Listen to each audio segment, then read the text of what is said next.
मौरी पालन हाम्रो हर्राबटको क्रिस्टीको अर्ग्यानिक मह मौरी पनि लान सक्नुहुन्छ, मह पनि पाउन सक्नुहुन्छ, खोर पनि लान सक्नुहुन्छ। अनि मलाई पर केजी कति रुपियाँ केजी छ? 1500 रुपियाँ केजी छ। तर महीसँग अन्त गयो भने 1800 रुपियाँ किलो चाहिँ बिक्री हुन्छ। हजुर। अनि यो कस्तो कस्तो प्रकारको मह उत्पादन हुन्छ तपाईँहरूकोमा? मह हामीहरू कहाँ यही लोकल आफ्नै प्रकृतिको तोरीको अनि यो मयुङको अनि यो झार भैँमा उम्रने साना झारपातहरूको विशेष खालका फुलहरू छैन। हाम्रो प्राकृतिक यही भएका फुलहरूको मात्रै हुन्छ।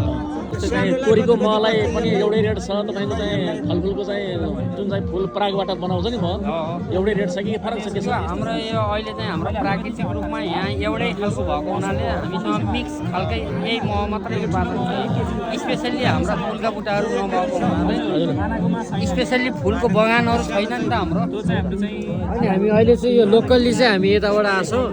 हाम्रोको अबको टार्गेट भनेको हामी यसरी नै अब यो हजुरको लेभलिङ डिफ्रेन्ट तरिकामा चाहिँ हामी हाम्रो मेन फोकस भनेको क्वालिटीमा हो, प्रिमियम क्वालिटी।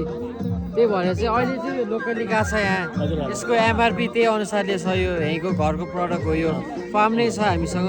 अनि यो हामीलाई चाहिँ अब हामी पोखरा सिटीमा खोज्दाखेरि यो मह कहाँ पाउनु? हजुर, पोखरा सिटीमा चाहिँ अहिले त्यसरी त्यस्तो छैन, हाम्रो त्यो लेभलले हामी गएको छैन। कुनै कुनै मैले चाहिँ जस तपाईँको बेकरीहरूमा चाहिँ मैले प्रोभाइड गरिदिएको छु।